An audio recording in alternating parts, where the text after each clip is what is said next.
La locura es una categoría social y llegamos a eso por varios siglos. Somos todos iguales, todos podemos generar contratos, todos podemos ser productivos en una sociedad, digamos, post-revolución francesa, pero hay unos que no. Y esto ha sido el destino de muchos ciudadanos y ciudadanas. Estamos hablando de personas que tienen muchísimos años de internación, más de 20, a veces más de 30. La ley nuestra lo que instala es, se propone construir un nuevo modelo de atención en salud mental. Plantea un cambio en el modelo de atención que básicamente tiene que ver con garantizar los derechos de las personas. Y cuando tengan la externación completa, ¿van a ir a buscar un trabajo vinculado a un bar, a una cafetería? Yo sigo trabajando acá. Vos vas a seguir trabajando acá, sí. Cuando estoy solo de noche acá acostado pienso un poco a veces en ello. Durante muchas décadas se naturalizó que el hospital psiquiátrico era el mejor lugar posible. El manicomio hoy sería un disparate que evidentemente no se puede seguir haciendo lo mismo.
Una de cada 3 personas a lo largo de su vida sufre algún tipo de trastorno mental y necesitará contención y atención por ello. Durante mucho tiempo la atención en salud mental se basó en grandes instituciones para internaciones por diferentes motivos. La ley de salud mental vigente contempla un nuevo paradigma de contención y atención del sufrimiento mental que deja en el pasado a los grandes manicomios. Vamos a dedicar el programa a tratar de entender de qué trata este nuevo paradigma y ver ejemplos de atención con criterio de inclusión.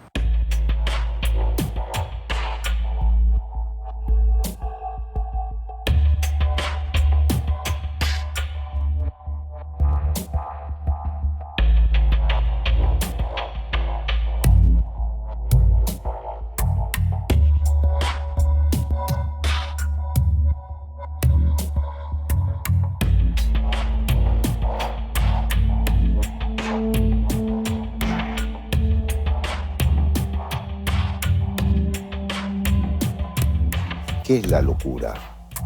La locura es una categoría social que supone la construcción de una persona o de un sujeto que no es capaz de ejercer la libertad por privación de razón. ¿Y qué te parece que habilita a que alguien, o que las personas tratemos los sufrimientos mentales como algo que hay que apartar, que hay que estigmatizarlo de peligroso, algo que asusta? Yo creo que esto nace con la modernidad y llegamos a eso por varios siglos de forma de ubicar este tipo de sufrimientos y este tipo de problemáticas en el terreno de lo que debe ser excluido de la vida comunitaria.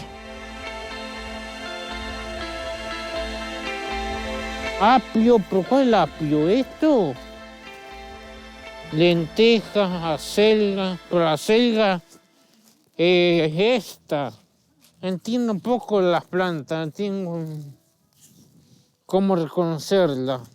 Me levanto a las 6, tomo la levotiraicina porque sufro de hipotiroidismo, tomo mate, después viene la leche y después cuando viene la huerta trabajo y después lo que sí me cuesta entender cómo son diferenciar las plantas, cuáles son las plantas.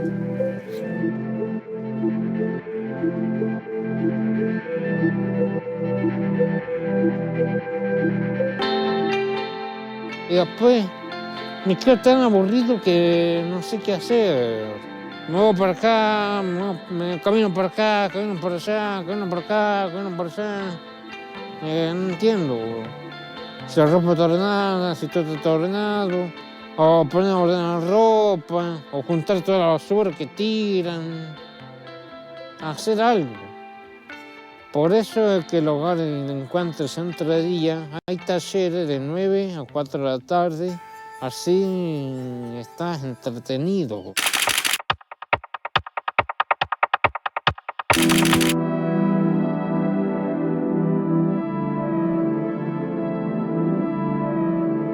Estamos llegando al consultorio del psicoanalista Emiliano Galende. Vamos a conversar con él sobre este cambio de paradigma en salud mental.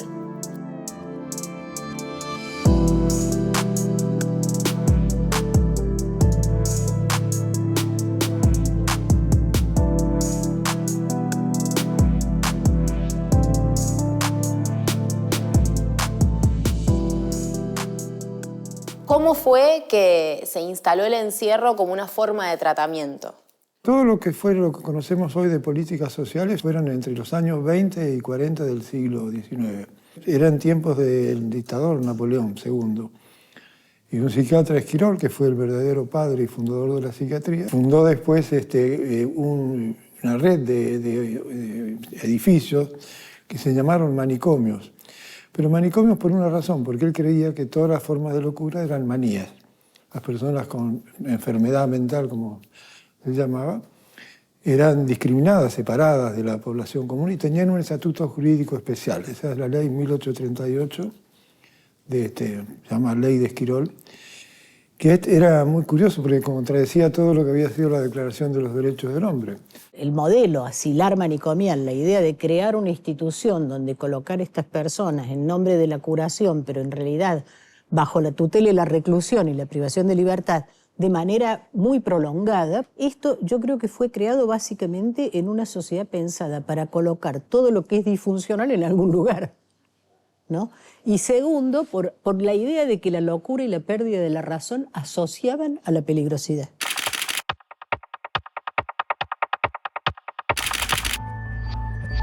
Los grandes edificios de arquitectura imponente representaban un modelo que dominó la salud mental desde el siglo XIX. Los asilos y manicomios se crearon como lugares de aislamiento y control. Pero la mirada actual sobre la salud mental es muy diferente.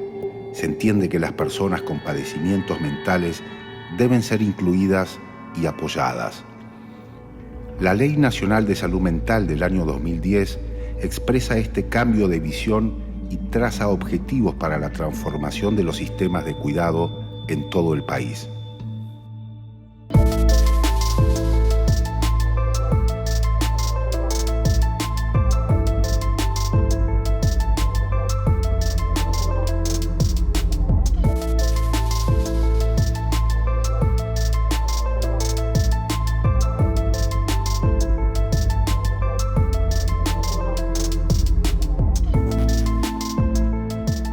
Maricel, contame dónde estamos en este momento. Estamos en el Hospital Esteves, en Temperley. Ajá. Es un hospital neuropsiquiátrico de mujeres que fue fundado hace más de 100 años. Hace 20 años alojaba 1.200 mujeres y ahora, digamos, se fue reduciendo el número de mujeres y pensándose en prácticas que no tenían tanto que ver con la internación prolongada. ¿Cuántas mujeres viven hoy aquí?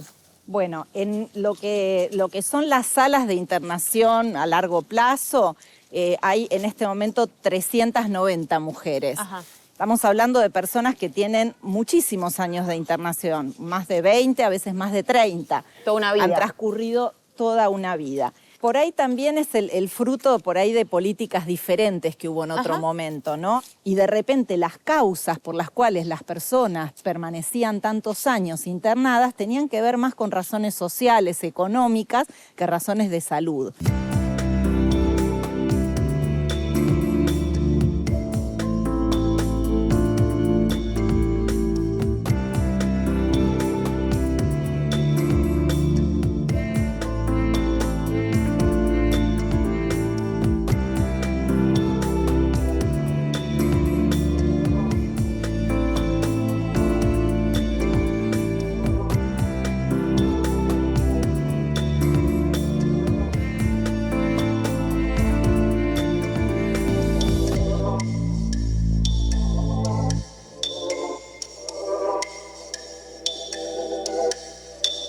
Estamos en el Hospital Interzonal Neuropsiquiátrico Dr. Domingo Cabret, y la particularidad que tiene esta institución es la extensión de su predio. Tiene 598 hectáreas y este predio fue fundado por el doctor Domingo Cabret, quien fue el que inauguró en la Argentina y también en países de la región un modelo de puertas abiertas, donde había un principio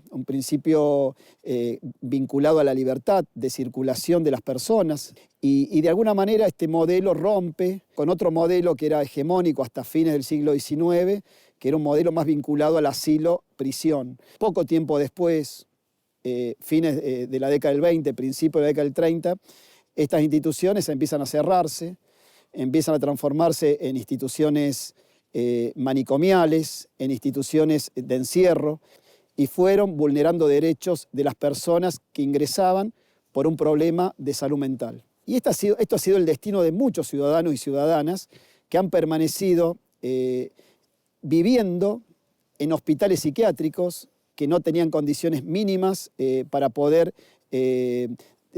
desenvolverse, para poder ejercer sus derechos. Y creo que esto es algo que el Estado empezó a revertir, particularmente a partir de la sanción de la Ley Nacional de Salud Mental en el año 2010.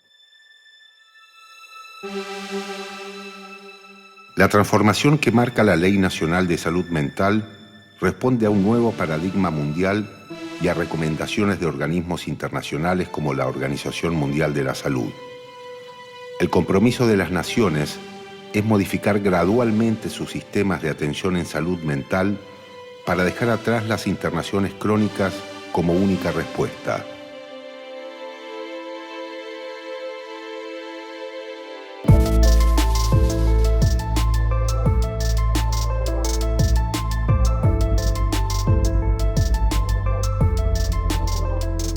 ¿En qué situación estamos ahora en la provincia de Buenos Aires en relación a esta transformación, a este cambio de paradigma que impuso esta nueva ley de salud mental hace más de 10 años? Sí, la vieja nueva ley de salud mental plantea un cambio en el modelo de atención que básicamente tiene que ver con garantizar los derechos de las personas en su atención en los servicios de salud mental. Nosotros estamos en una etapa de implementación de la ley de salud mental que tiene un montón de dimensiones. Una tiene que ver con los hospitales neuropsiquiátricos. La ley plantea el reemplazo de estos hospitales por dispositivos de atención en las comunidades, que implica que las personas que están internadas sin criterio de internación en estos hospitales, la gran mayoría está internada sin criterios de internación, pueda externarse en la vida en la comunidad a través de un sistema de apoyos y de cuidados y distintas alternativas de vivienda sobre las que estamos trabajando.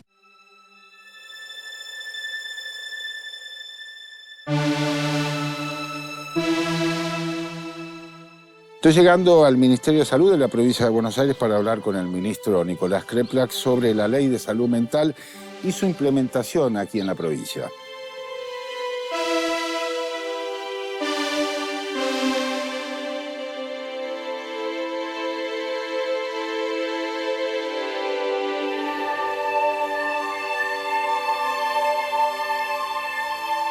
Una reflexión general sobre la ley de salud mental en un momento particular como el que estamos viviendo en relación a la ley de salud mental, ¿no? Sí, la ley de salud mental es una ley muy importante porque es producto de años, décadas, de una construcción contrahegemónica que venía a intentar dar respuesta a las problemáticas de la salud mental que han sido históricamente segregadas de las problemáticas de la salud. Para los sectores más populares, el encierro, el aislamiento de la sociedad, los manicomios y estos lugares donde sacarlos a los problemas fuertes de la salud mental en los sectores más populares. Y para los sectores más acomodados, el seguimiento individualizado y pormenorizado de sus problemas particulares. Y hubo una construcción contrahegemónica en nuestro país de grandes sanitaristas y pensadores que construyeron una alternativa que termina la ley de salud mental, busca garantizar que el Estado deje de violar los derechos humanos, como sistemáticamente sucede en los manicomios, desde que se construyeron los manicomios, un aislamiento, una especie de cárcel para una persona que tiene como culpa tener algún padecimiento subjetivo. La ley de salud mental es una ley avanzadísima en términos de responder a este tipo de propuestas que van desde la modernización hasta el cambio más radical de este criterio asilar manicomial, pero que todas tienen algo en común, que se trata de que las internaciones sean breves, sean para trabajar la crisis y que el tratamiento sea ambulatorio, en comunidad y reconociendo los derechos de las personas. Y entonces, si esto es así, esto es porque la situación de internación en este modelo de instituciones había violaciones de derechos muy notables. Pongo ejemplo, mujeres a las cuales con autorización del curador, de la figura del curador, se le ligaban las trompas sin ni siquiera informarle que se había hecho.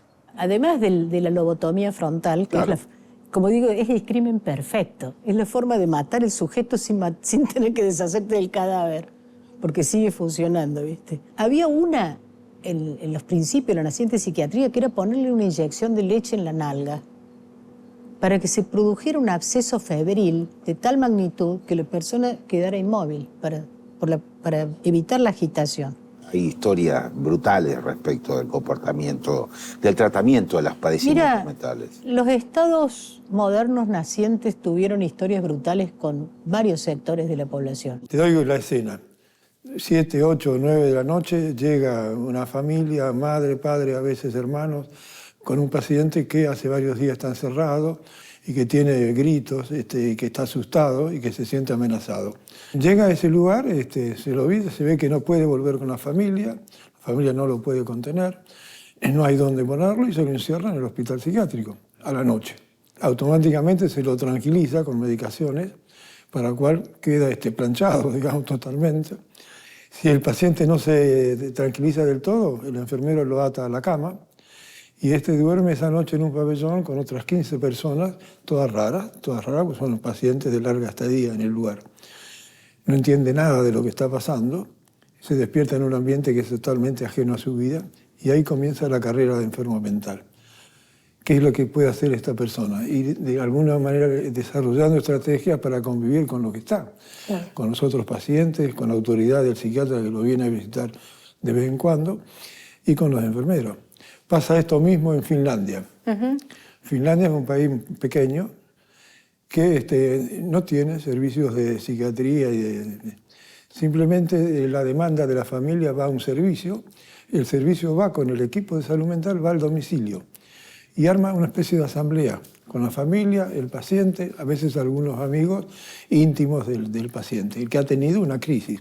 Empiezan a discutir entre todos qué hacemos, si hay necesidad de algún psicofármaco, si el paciente se puede tranquilizar, quién son los mejores compañeros, si son los amigos o son la familia.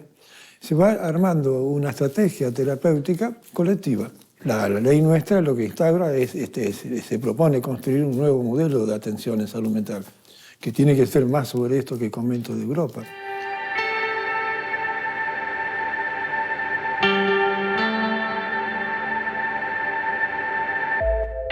Dejar atrás un modelo asilar en salud mental implica pequeñas y grandes transformaciones. Los grandes pabellones con cientos de camas se transforman en talleres integradores y los espacios verdes en huertas e invernaderos. Dar a conocer estas transformaciones también es acercar estos lugares y poder desarmar prejuicios.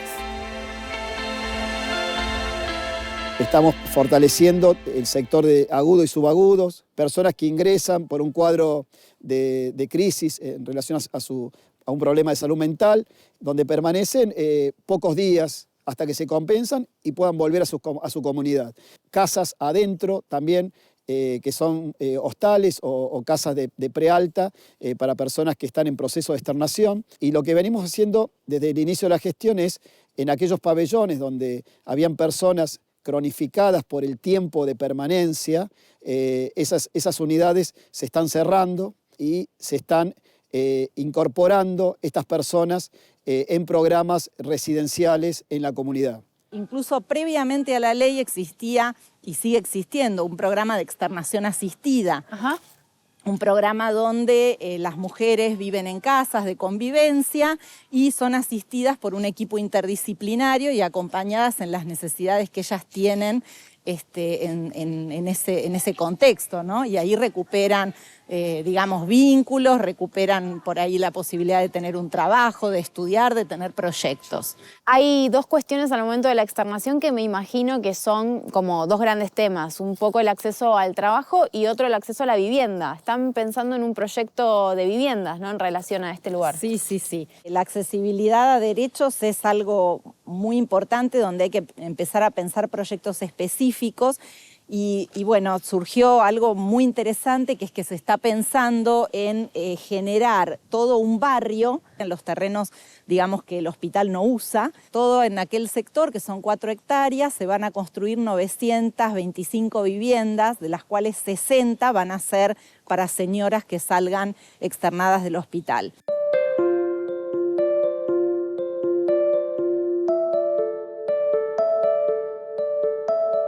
Bueno, y este es el muro que no va a estar porque acá va a haber un barrio y este hospital no va a ser un lugar que esté cerrado y atravesado y dividido por muros, sino que vamos a poder atravesarlo y vamos a poder tener espacios comunes con la comunidad y las mujeres también van a poder ser parte de esa comunidad. La aplicación de la ley hace necesario reforzar el trabajo profesional por fuera de los hospitales.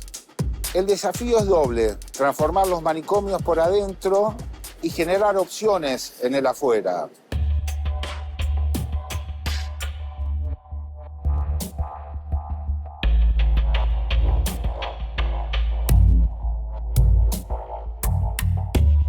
Mucho perdón. No, acá tenían hambre, eso es lo que pasaba. ¿Cómo te va? No almorzaron. Silvia. Todo bien. Todo bien. Bueno, gracias por recibirnos.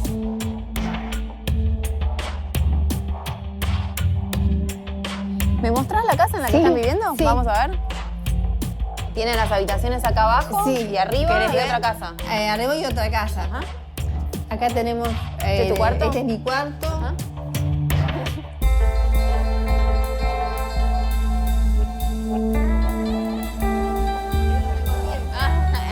La cocina, claro.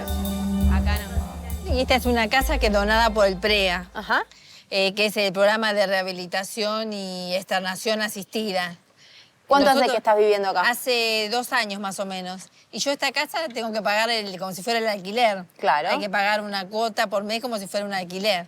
Claro. Y le pagamos a Tito, que es el dueño de la casa. Mira, todos los meses van y le pagan a Tito. Sí, tengo que pagar. Contame con quién vivís acá.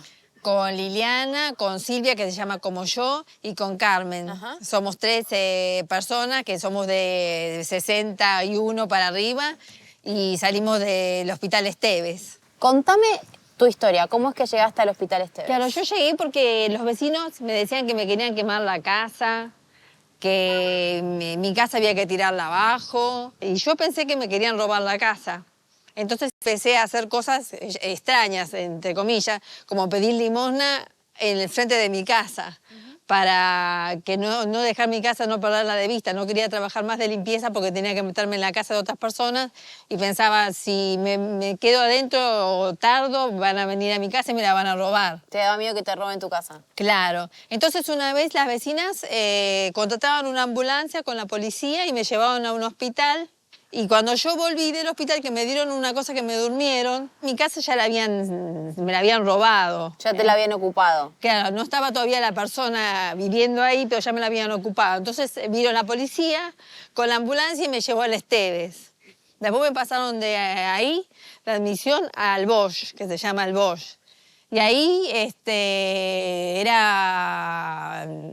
más, está en el hospital que residencia. En residencia tenés más privilegios. Claro. El Bosch es una sala. Es una sala el Bosch. ¿Y estás contenta ahora en la casa? Sí, estoy contenta, pero extraño mi casa. Claro. Mi casa está en trámite, todo eso, por el juzgado. Estás peleando para recuperarla. Para recuperarla. Y a mí me gustaría irme a mi casa y irme que sea una casa como esta, o que del PREA, que pueda estar con otras compañeras, no estar sola. Contame cómo es vivir acá. Vienen las enfermeras, nos arreglan la medicación, yo tomo medicación. Y yo trabajo, voy a libremente todos los días, menos los viernes.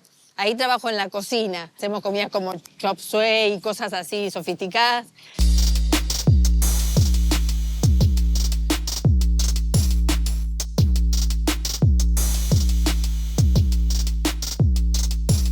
Actualmente en la provincia de Buenos Aires se está desarrollando un programa que se llama precisamente Buenos Aires sin manicomio, que lo que busca es desmanicomializar la provincia. Todos los hospitales monovalentes que se dedican a tratar los problemas psiquiátricos están en la búsqueda de adaptarse a la ley de salud mental y reconvertirse en hospitales generales. Así que lo que se busca es que estas personas vayan externándose y van a una casa. Y acá viven 9 personas y el día a día vendría a ser, o lo que se busca, es que sea el día a día de una persona común y corriente.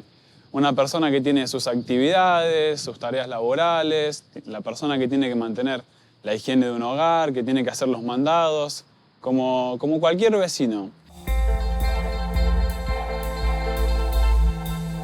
Esta es la oficina de los muchachos, donde se juntan los enfermeros, y esta es la habitación mía. Y en esa cama está mi compañero Sandoval Hugo.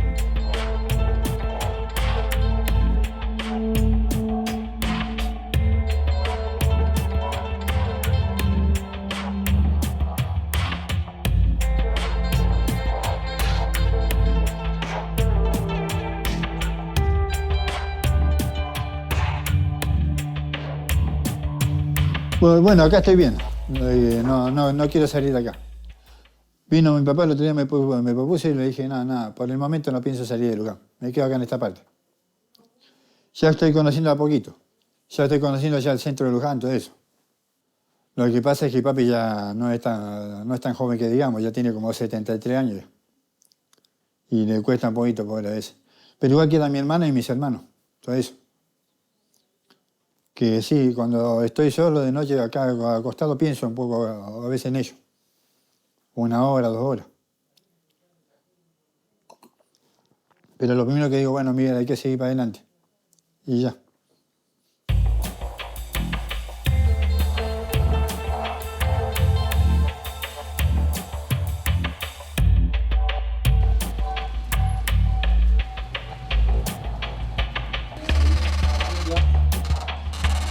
Hola. Este es el lugar de mi vida favorito.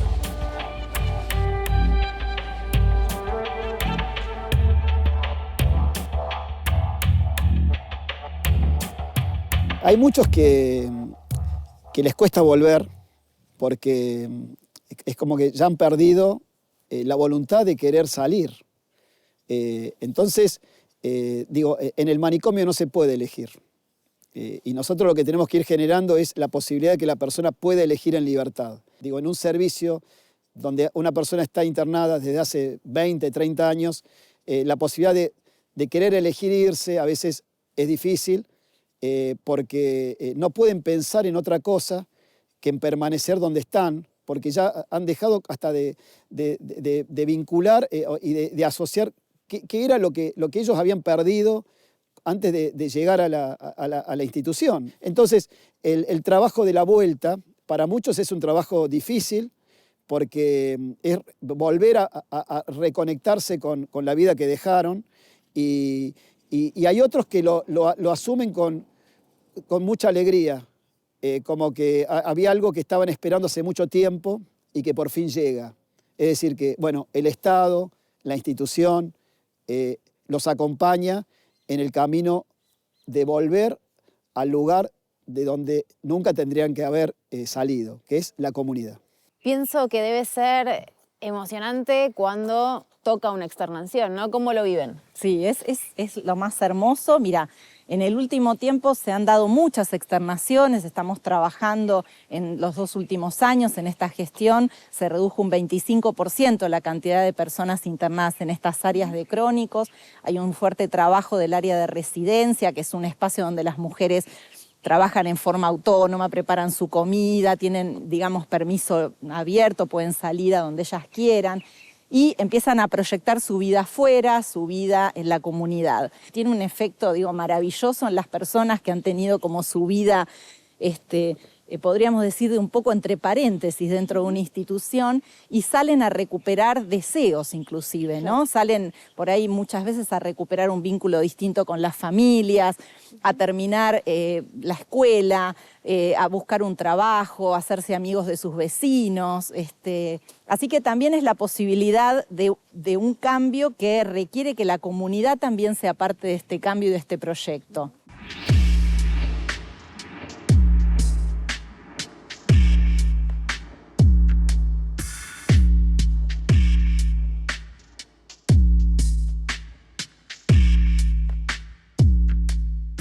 ¿Cuáles son los ámbitos más difíciles al momento de la externación, ¿no?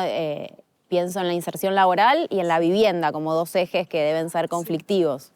Sí, la inserción laboral y la vivienda son dos de los temas más difíciles, ¿no? Porque justamente la vivienda y el trabajo son dos de los derechos sobre los que nuestros proyectos políticos más trabajan.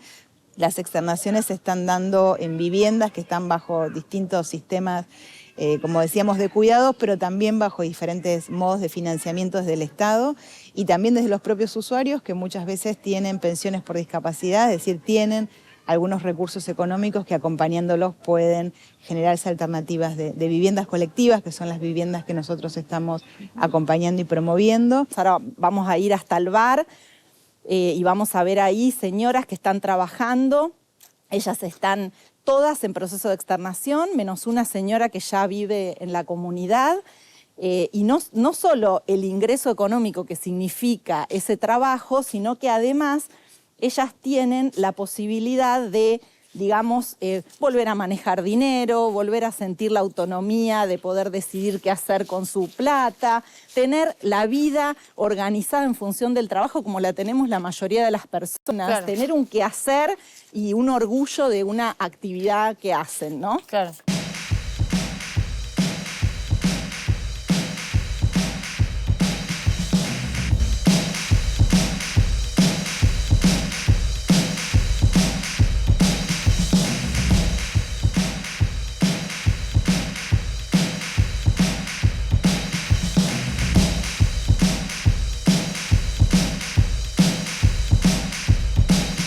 Cuéntenme cómo surge esta propuesta de tener un bar cooperativo. El bar cooperativo surge de la propuesta de Nadia con Sandra y Silvia de empezar a trabajar. Y bueno, al principio veníamos 2 veces por semana nada más y después arrancamos todos los días. ¿Qué ofrecen? Cuéntenme cómo es un día a día la rutina acá en el bar. Y cafecito con alfajor, café con budín. Y después al mediodía son empanadas, pisetas, tartas. ¿Y habían trabajado en algún lugar así antes? Sí, yo sí. Vos sí, tenías experiencia camarera, sí. Como camarera en gastronomía. Sí. ¿Y cuál es tu especialidad acá? Las pisetas, el café. O sea, vos sos la que servís el café. ¿La tuya? ¿Qué es lo que más te gusta hacer acá? Yo soy la que hago la promoción. Voy a decirle a la gente, hay un bar que tiene café y hay fajorcitos de promo, todo eso hago yo. Son pacientes, son doctores también que vienen, son estudiantes también que vienen a desayunar o a comer. Y cuando tengan la externación completa, ¿van a ir a buscar un trabajo vinculado a un bar, a una cafetería? Yo sigo trabajando acá. Vos vas a seguir trabajando acá, sí. ¿Cómo eligieron el nombre del bar? Yo lo elegí. Ella lo eligió. ¿Por qué? A ver, contame. Porque está en el cielo, es común a todos, nos ilumina y nos guía. Está buenísimo.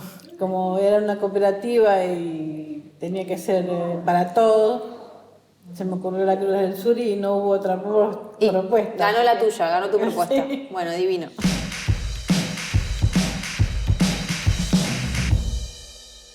Hoy tenemos 168 usuarios, 168 personas que están viviendo en unidades residenciales en la comunidad, en diferentes municipios. Y este es un trabajo sostenido que vienen desarrollando nuestros equipos. Más de 80 personas están trabajando en estos acompañamientos. Así que bueno, creo que en gran medida lo que estamos haciendo es algo que el Estado tendría que haber hecho hace muchos años, que es restituir el derecho a la libertad, el derecho a la vida en comunidad de muchas personas que permanecieron durante décadas alojadas en hospitales psiquiátricos.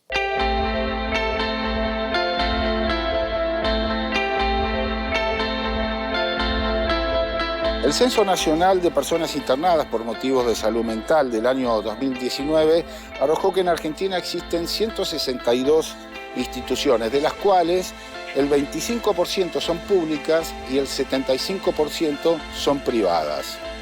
De las poco más de 12.000 personas que menciona el censo, el 52% están internados en instituciones públicas y el 48% en instituciones privadas. La oferta de atención en salud mental debería contemplar las particularidades de cada persona y su contexto para ofrecer estrategias de inclusión. La realidad es que el sistema de salud en cada provincia tiene características particulares y se complementa con los espacios de atención del sistema privado.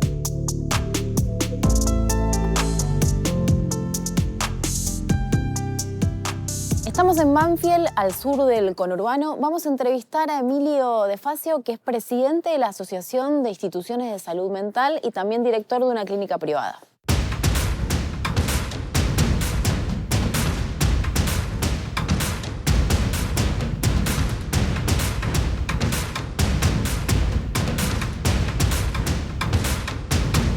Nosotros integramos una entidad que se llama AISAME, Asociación Argentina de Instituciones de Salud Mental. Funciona en el marco de un programa asistencial de carácter multidisciplinario. Aproximadamente el 6% de los pacientes que tenemos acá en tratamiento requieren internación. De ellos, aproximadamente el 2% están en internación aguda, no más de 3 meses. Hay otro 2,5% que requieren internación prolongada.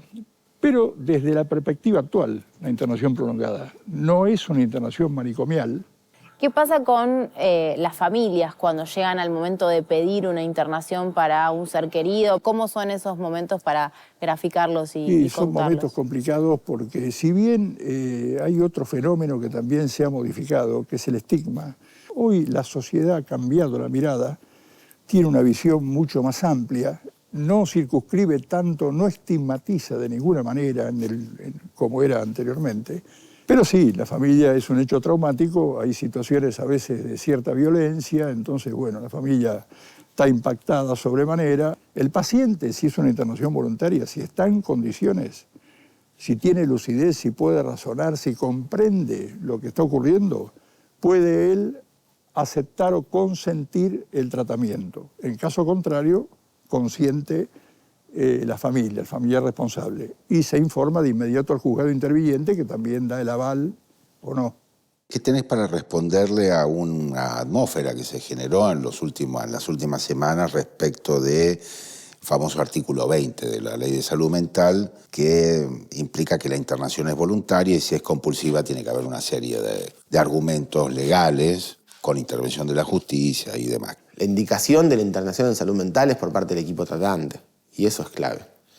Porque lo que pasa muchas veces es que el familiar, el que lo acompaña, agobiado, plantea la internación de una persona. El equipo tratante tiene que estar de acuerdo. El capítulo 7, artículo 20 y algunos capítulos más están destinados a dar el marco legal de la internación involuntaria, que es el único campo dentro de la salud por el cual el Estado y la sociedad se adjudican el derecho de privar a una persona de libertad en nombre de su cuidado y del cuidado de los otros. Hay una confusión por la cual se piensa que hay que pedir primero una autorización al juez para internar a una persona. Y eso no es así. Ni lo dice la ley, ni lo dice el Código Civil. Las internaciones son indicadas por equipos de salud y es correcto que eso sea así. El criterio para una internación, fundamentalmente para las involuntarias, es que haya una inminencia de riesgo para la propia vida o para la de otros. La ley permite la internación involuntaria determinada cuando existe un fenómeno, una particularidad que se denomina riesgo cierto e inminente, emanado de la conducta del paciente. Si el equipo profesional que va a asistir a un paciente que nos han llamado acá y vamos a asistirlo, observa riesgo cierto e inminente, riesgo para el paciente y para quienes lo rodean, para el ámbito en que está el paciente, evidentemente puede indicar la internación. Tiene la obligatoriedad de comunicarla en un lapso no mayor de 10 horas al juzgado y posteriormente elaborar un informe más criterioso, más amplio, en 48 horas. Porque ahora todo el mundo dice que la ley no permite internar y que por eso pasan cosas horribles, inclusive una persona que ya tiene 5 internaciones, y uno dice, bueno, pero tuvo 5 internaciones, ¿no es cierto? Pero la ley tiene la culpa porque no permite internar de lo que le ha pasado. Pongo el caso Chano, por ejemplo, ¿no? Con todo el respeto por el dolor que sucede en esos cuadros tan complejos y situaciones tan complejas, pero tiene 5 internaciones. Tendríamos que preguntar si esa es la estrategia de cuidado. Entonces, las internaciones involuntarias, por más que las situaciones sean acuciantes y angustiantes, y eso es absolutamente comprensible, y para nosotros más que para cualquier otro, porque cotidianamente nos encontramos con esas situaciones, requieren un cuidado y un control de legalidad. Creo que hay distintos intereses, algunos que son más corporativos, otros directamente son intereses políticos, digo, utilizar a veces el dolor de una persona para cuestionar una normativa que en realidad la normativa tiene todo lo que tiene que tener una normativa para poder dar respuesta, y si la persona no quiere internarse, no consiente, digamos, está la otra posibilidad, que es la internación involuntaria, y que eso es definido por el equipo tratante, por el equipo que evalúa el caso. ¿Por qué pasa con el sufrimiento mental eso? Porque se supone que la persona en ese momento, en el momento de la crisis, no está en condiciones de tomar una decisión. Entonces, de alguna manera, esta ausencia de decisión habilita a preservarlo hasta que esté en condiciones de hacerlo. Pero esto se transformó en la historia de lo manicomial, no en que la persona estaba en ese momento en una situación de no tomar decisión, sino que la persona padecía una enfermedad que le impedía tomar decisiones en toda su vida, más o menos. Y entonces utilizaba la categoría de peligrosidad, porque por un lado está el riesgo de no internar cuando la internación es necesaria, pero también está el riesgo de internar para quedarse con la herencia, para utilizar los bienes, para solucionar un divorcio contencioso echándole la culpa a la mujer, que siempre fácilmente pensaba como loca. Hay muchos casos así. Hay muchos casos, hay juicios por esos casos. Juicios, claro. Recientemente se publicó el libro de Cohen alrededor de un caso de este tipo. Entonces, y recientemente la Corte Suprema la Corte Interamericana de Derechos Humanos instó al Estado argentino a reconocer que había violado los derechos de una persona, de una mujer, por internarla psiquiátricamente sin las condiciones de garantía necesarias y sin que fuera necesario. Estás hablando del caso Cohen, que es una mujer de dinero que fue... Que los hijos no parecían conformes con la forma en que ella utilizaba su dinero, que era de ella, y estaba absolutamente en condiciones de tomar decisiones. Prueba el canto, escribió un libro, pero fue necesario sacarla de una internación psiquiátrica en la cual hubo aparentemente algunos diagnósticos falsos, por ejemplo. El nuevo paradigma en salud mental debe transformar las grandes instituciones psiquiátricas y manicomios. Por los desafíos que supone, se creó una comisión permanente de trabajo y asistencia con representantes del Ministerio de Salud y la Secretaría de Derechos Humanos de la Nación, para acompañar los cambios necesarios en los servicios de salud mental del sistema público y privado de todo el país. Ventajas y problemas de la desmanicomialización para la sociedad y también para la gente que atraviesa el sufrimiento mental. Hay una fuerte organización internacional también y nacional de usuarios de servicios de salud mental, ¿no es cierto? Y quiero referirme a esto. Ellos y ellas reivindican que son una forma particular de subjetividad y que, habiendo espacio para ellos en la sociedad, pueden inclusive aportar socialmente. La capacidad de percepción de las personas diagnosticadas como paranoicas es impresionante. Mi primer embarazo me lo diagnosticó una paciente diagnosticada como paranoica y ni siquiera yo sabía que estaba embarazada. El manicomio hoy sería un disparate, entendiendo por manicomio un lugar donde solo se ejerce la reclusión, no hay tratamiento, no se trabaja en equipo. Bueno, se hace lo que se hacía hace 50 años atrás, que evidentemente no se puede seguir haciendo lo mismo. A lo largo de todo el recorrido que hay en la historia de los trastornos mentales, se ha llegado a la conclusión de que el encierro o el aislamiento no genera avances, sino todo lo contrario, un deterioro, porque las personas pierden el registro de lo que es su identidad, de su presentación personal. Durante muchas décadas se naturalizó que el hospital psiquiátrico era el mejor lugar posible de tratamiento de una persona con problemas de salud mental. Y creo que a la luz de los hechos, en el año 2019 se hizo un censo que arrojó 12.000 personas aproximadamente que estaban en una situación de internación, y que muchos de ellos, la mayoría, tenían más de 10 años de internación en un hospital psiquiátrico. Digo, estas son las cosas, digamos, graves que hay que debatir. Han aparecido algunas situaciones de una persona con padecimientos mentales que tuvo alguna situación violenta, uno cada tantos años, pero que por ahí pasa más veces con personas sin padecimientos mentales. Pero cuando pasa una persona con padecimiento mental, se vuelve a poner en discusión todo esto, como si los locos fueran violentos. Y en general las personas con padecimientos mentales son víctimas de la violencia social porque son personas mucho más vulnerables a todo tipo de agresiones. Hicimos un estudio cuantitativo desde la Universidad de Lanús donde comparamos la percepción que tenían sobre quiénes eran estas personas externadas del hospital psiquiátrico y la locura, las personas que vivían a menos de 10 cuadras de estos hogares y convivían con estas mujeres, y una muestra pareada de personas que vivían a más de 10 cuadras y no las conocían. Y después con esto trabajamos distintas representaciones, y las personas que convivían con estas mujeres habían modificado su representación de la locura. Y cuando una persona modifica un preconcepto con respecto a otro, se abre a modificar otros preconceptos.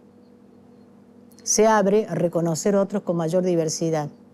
Justamente el derecho no solamente a la atención, al tratamiento, sino también el derecho a la libertad, porque de eso no se habla, de eso se habla muy poco, y creo que hay múltiples testimonios que eso da cuenta del fracaso del sistema. Cuando hay una persona que está muchos años en una institución y no se va, y no son pocos, sino son muchos, justamente la ley viene a revertir eso. Todo el problema de salud mental es centralmente un problema político. Eso está aceptado en todo el mundo. Y cuando hablamos de política de salud mental, hablamos de políticas sociales. No va a haber reforma en Argentina mientras no tengamos instalada una red de atención primaria de la salud mental. Si podemos construir una sociedad que sea menos estigmatizante con los temas de salud mental, probablemente las internaciones puedan ser más voluntarias, y si los lugares donde las personas se internan dejan de ser estos manicomios horribles o los lugares donde se los abandona de por vida, probablemente para las personas acceder a una internación sea algo distinto que lo que viene siendo hasta ahora, y por eso la ley de salud mental eleva tanto el estándar para este tipo de cuidado. Construir una sociedad que nos incluya a todos y todas depende de que entendamos que la salud mental es parte de nuestra salud integral. No solo es importante pedir ayuda cuando la necesitamos, es indispensable que el sistema de salud nos ofrezca opciones de apoyo que respeten nuestros derechos. Mientras tanto, hablar de salud mental sin prejuicios y sin vergüenzas es parte del cambio necesario.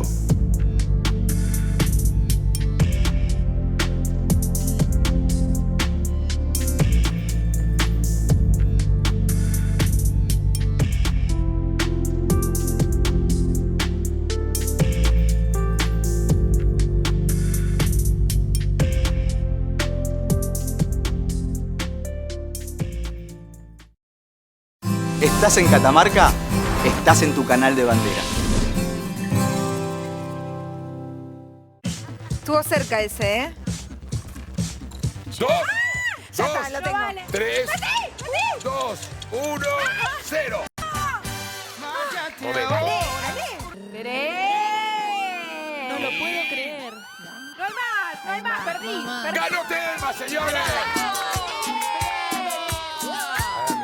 Sí. y pierde, se va del programa y me deja su lugar a mí. Perfecto. Bien ahí, bien ahí. Perfecto. Avisen cuándo es.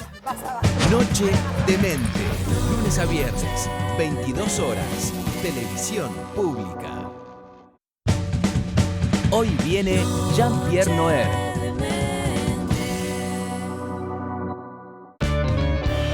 El viajar es un placer y lo quiero disfrutar. Vamos de paseo.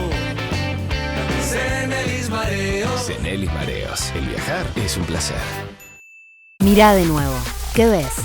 Soy el labial Avon Ultra Mate. Ultra hidratante. Volvé a mirar bien. Soy ultra confortable y preciso. Soy mucho más de lo que ves. Probame. Avon. Mirá de nuevo. Yo quiero cualquier vicio. Elijo siempre el más rico. Chocolate con almendras o con maní o chocolate blanco o cualquier vicio que te quieras comer. Proba los nuevos vicios. Un chocolate con todo el sabor y la calidad de Bonafide. Peronismo es bullicio, pañuelos con nudos.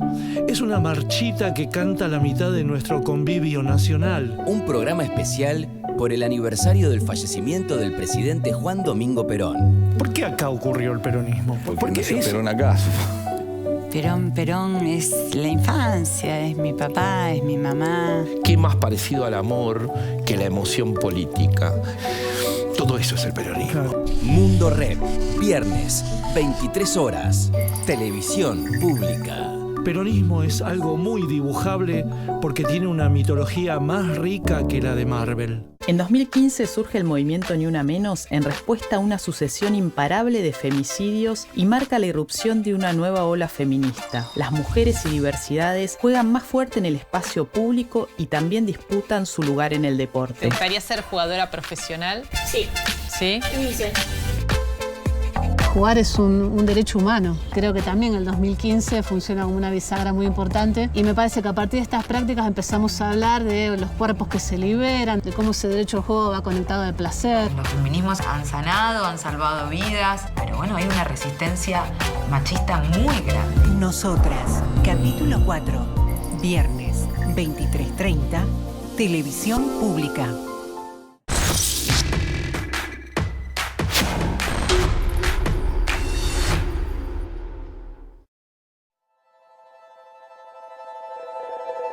Fuimos la primera central de Latinoamérica con Atucha 1. Imagínate que estamos en la cuna, en la cúspide del conocimiento, yo le llamo la industria nuclear. Hay energía, hay calor, entonces ese calor sí hay que extraerlo porque si no el combustible se funde, se rompe y libera radiación. No dependemos de la velocidad del viento o de la intensidad del sol, si está nublado o no está nublado. Nosotros tenemos nuestros combustibles y cambiando el combustible seguimos generando de forma continua la misma potencia.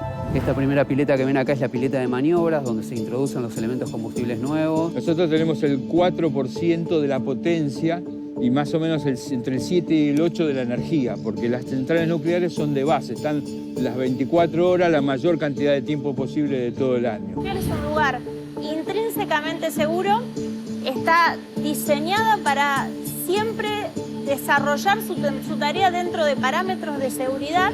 Nosotros tenemos que tener una matriz diversificada, es decir, no sirve tener todo eólico, todo hidráulico, todo térmico convencional, todo nuclear. Nosotros tendríamos que tener un parque de 25% nuclear, 25% renovable, enmarcando solar, eólica, 25% hidráulica y 25% fósiles. Es un poco, esto ya es la casa de uno, es la familia de uno. Uno trata de mantener siempre una buena relación, una relación cordial con la gente que nos rodea, ¿no? Porque en definitiva es una familia.